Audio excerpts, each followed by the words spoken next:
Saludando, saludando. Contrario a lo que se nos ha hecho creer, muchas de las prácticas ancestrales tienen unas bases sólidas científicas que la medicina moderna está empezando a reconocer.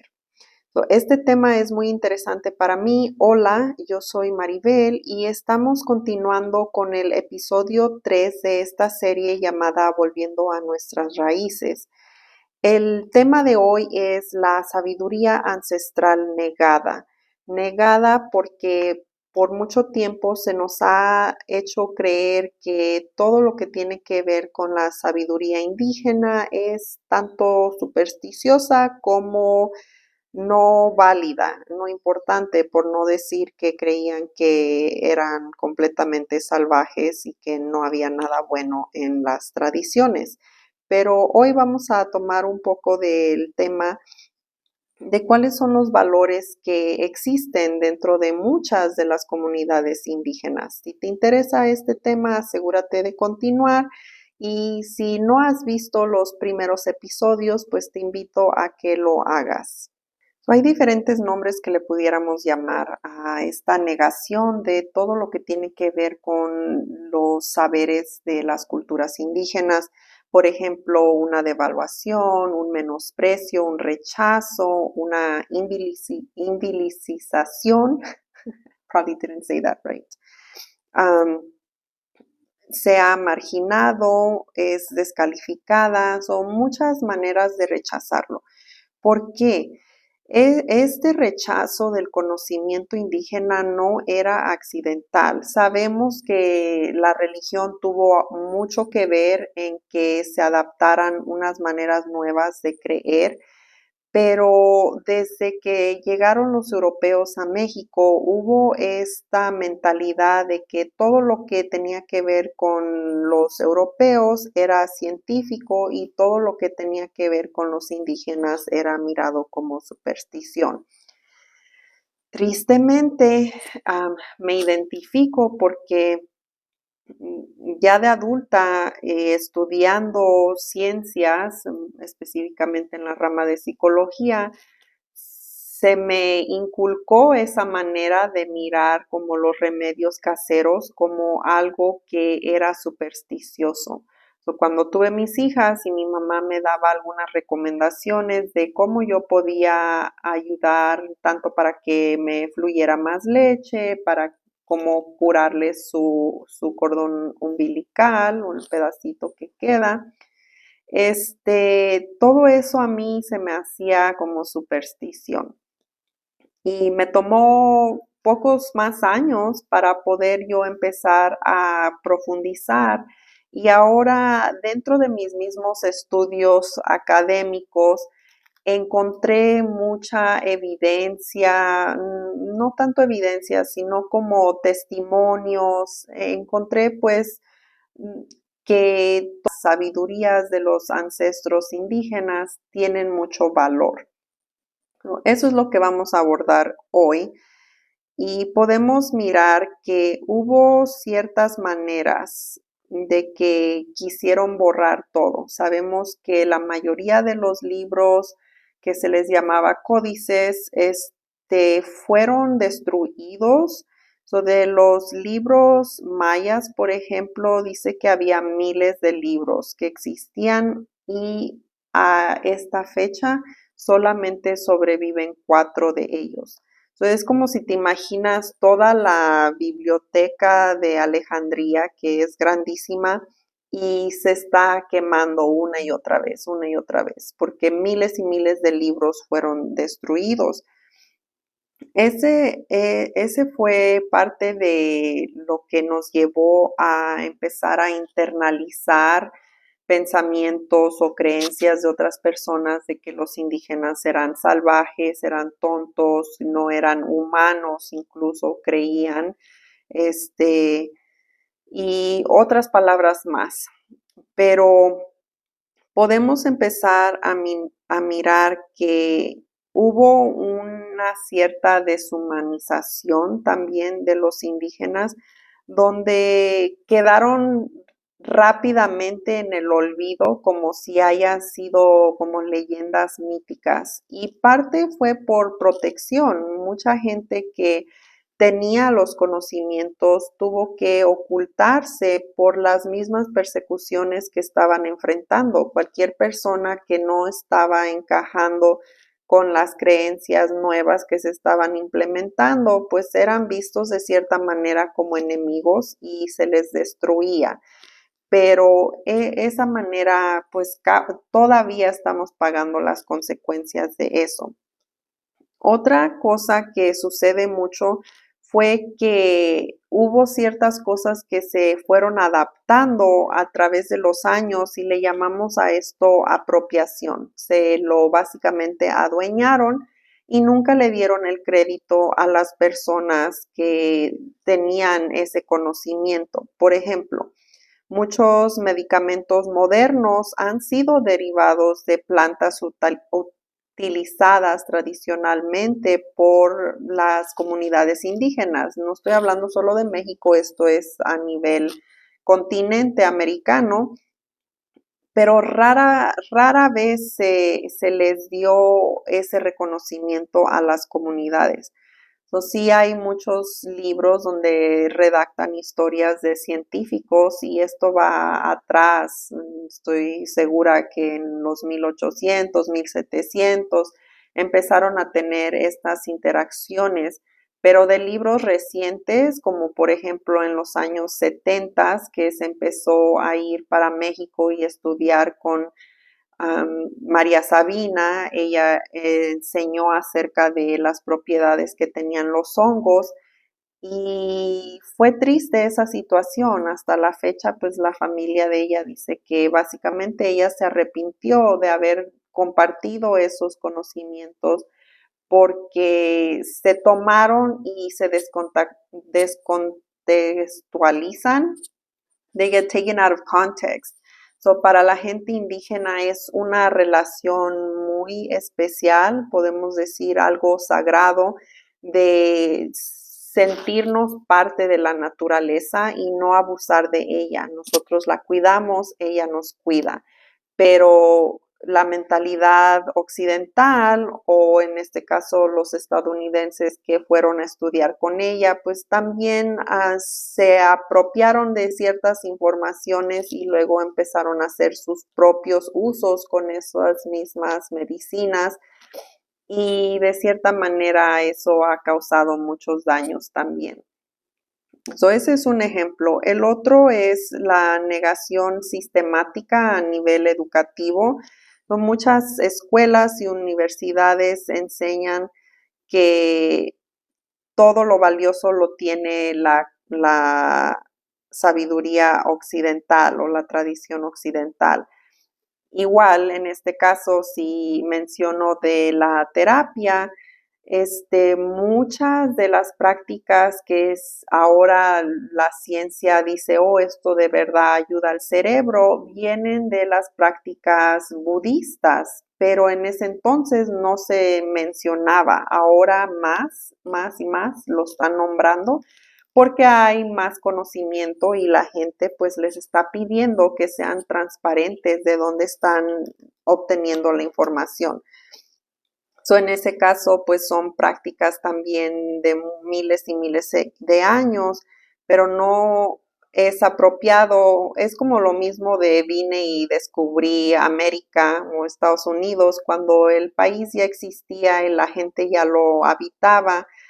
En este caso dicen, oh sí, mindfulness o poder entrar en una conciencia más plena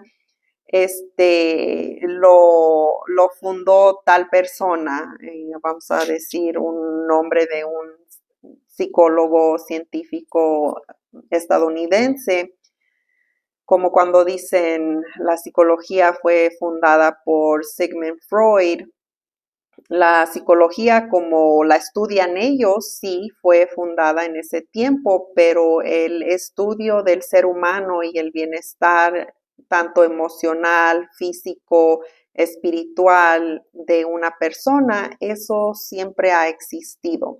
So, por eso voy a tomar ahorita este momento para compartir uno de los libros que me ayudó mucho a mí para empezar a expandir mi conocimiento, y es de un doctor, Roberto Campos Navarro. Él estudió como antropólogo médico y estudió, ah, tiene varios libros, pero este es el que he leído hasta ahorita y es de una curandera purépecha. Ella era hija de un pastor evangélico. En este pequeño pueblo en Michoacán, ella creció siempre procurando que no la fueran a confundir como con curandera bruja, porque ella, su único propósito era hacer la voluntad de Dios y ayudar a la gente a sanar con el uso de las plantas, y también sobaba. Vamos a hablar de las sobadas en el siguiente episodio. No, si te interesa, asegúrate de suscribirte. Este, Pudiendo usar esos conocimientos es algo muy, muy importante, y miramos cómo ahora hay lugares, tanto en México como en otras partes, que están colaborando los médicos con los curanderos, por no tener otra palabra, pero personas que se ayudan a ayudar a la comunidad a sanar. Para mí, básicamente son sanadores, pero mucha gente va a escuchar que alguien cura con plantas y van a decir, es curandero, es bruja. Son dos cosas, yo creo, diferentes. Pero pues déjame saber tú en los comentarios qué es tu opinión sobre ese tema. Ahora, el otro punto de la negación fue que se les quitó la lengua, su lengua materna. Yo, cuando empecé a reconectar con mis raíces indígenas, empecé a estudiar la lengua purépecha. Y aquí tengo algunos de mis libros. Solo traje dos. Este es muy valioso porque la Cachumbecuá nos habla de todos los valores que hay dentro de la comunidad purépecha, y esto viene de miles y miles de años. Vuelvo a mencionar, típicamente solo oímos hablar de los mexicas y los mayas, pero había más de 300 diferentes lenguas en lo que ahora es México en aquellos tiempos cuando llegaron los colonizadores. Ahorita solamente se hablan tal vez unas 68 lenguas. En el último censo parece que decía que gente que habla purépecha es menos de 200,000, creo que eran como 150,000. Y mucho se está perdiendo porque los sistemas de educación trajeron, sí, educación gratuita para el pueblo, pero todo se empezó a enfocar en español. Mi esposo es de una comunidad en Oaxaca y él dice que creo que hasta el tercer grado les enseñaban una clase en su lengua materna, que es el mixteco, pero después lo reemplazaron con el inglés. Y así hemos mirado que muchas comunidades en México han ido perdiendo su lengua nativa. ¿Por qué es importante eso? Nuestro conocimiento ahora de las lenguas es que son muy, usas otra parte de tu cerebro. Las lenguas, por ejemplo, el náhuatl, mencionan mucho que nos ayuda con mirar el mundo de una manera más abstracta, usando más nuestro hemisferio derecho. Y les voy a leer algo para que se den un ejemplo. Verdaderamente esto es más como una poesía, o lo que ahora llamaríamos poema. Viene de este libro, Literaturas Indígenas de México, por Miguel León Portilla, y dice: ¿hay algo más allá de la muerte? Abandonados con la tristeza quedamos aquí en la tierra. ¿En dónde está el camino que lleva a la región de los muertos, al lugar de nuestro descenso, al país de los descarnados? ¿Acaso en verdad se vive allí a donde vamos? ¿Acaso lo cree tu corazón? Él nos esconde en una arca, en un cofre, el dador de la vida, el que amortaja a la gente. ¿Acaso allí podré contemplar, podré ver el rostro de mi madre, de mi padre? Se me darán el préstamo allí algunos cantos, algunas palabras. Allí tendré que bajar. Nada es lo que espero. Nos dejaron, acompañados con la tristeza. So, podemos conectar con estas frases de nuestros ancestros. Tal vez no somos directamente del linaje mexica, es lo que más se estudia en náhuatl, pero podemos mirar, yo lo miré en los libros con el Tata Huichu, que nuestra gente era gente de alma y de corazón y se nos hizo creer que no, que solo eran violentos, agresivos, que hacían ofrendas con sangre, que mataban y sacrificaban humanos. Pero miramos que hay mucha más información que no se nos dio y ese es parte del propósito de estos videos. So, la pérdida del lenguaje es muy, muy fuerte y sí, en mi propia experiencia, sientes algo muy especial a empezar a reconectar por medio de la lengua. Yo estudié por un año, ahorita no lo estoy estudiando en clase activamente, pero sigo profundizando, practicando. Algo, por ejemplo, que aprendí es el saludo. So, Hendiaje Yamenduesh. Eso quiere decir hola a todos. Hi Maribel Aringashan. Yo me llamo Maribel. Y hay varias cosas que he ido aprendiendo que de verdad es un cambio en el sistema completo de uno, mirar a nuestras culturas indígenas con mucho más valor y apreciación y como querer escarbar y descubrir, pero no en la tierra como arqueólogos, sino en nuestro propio ser, qué es lo que resuena con nosotros. So, por ejemplo, las prácticas ancestrales que tienen mucho valor es la herbolaria, las técnicas de cultivo y la salud mental comunitaria. Estos 3 puntos son bien importantes para mí porque yo me desconecté mucho de lo que es la naturaleza, pero siempre he tenido un llamado, una necesidad y un gusto cuando estoy en la naturaleza.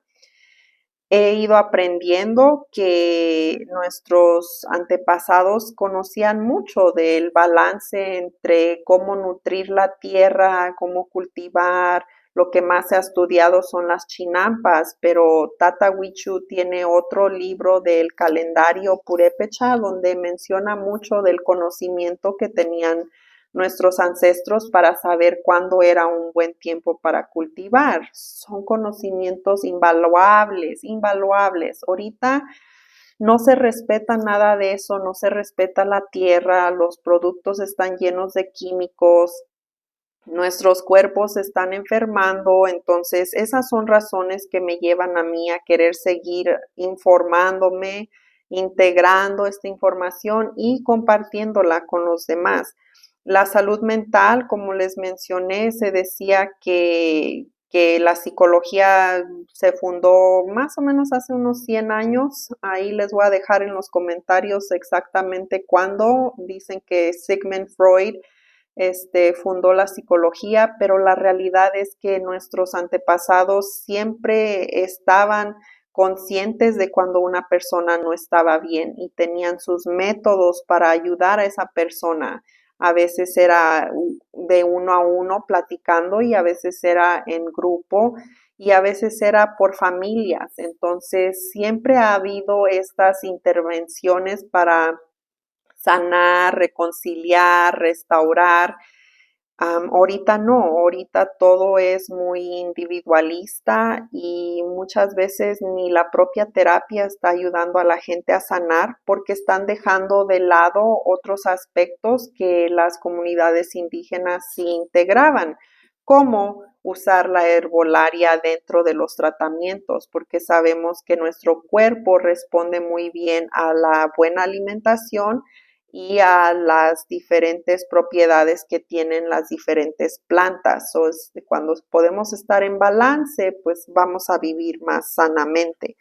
Pasando aquí a lo último, si estás en este proceso de reconectarte o de cambiar esas mentalidades que se nos han sido impuestas, es importante caminar humildemente.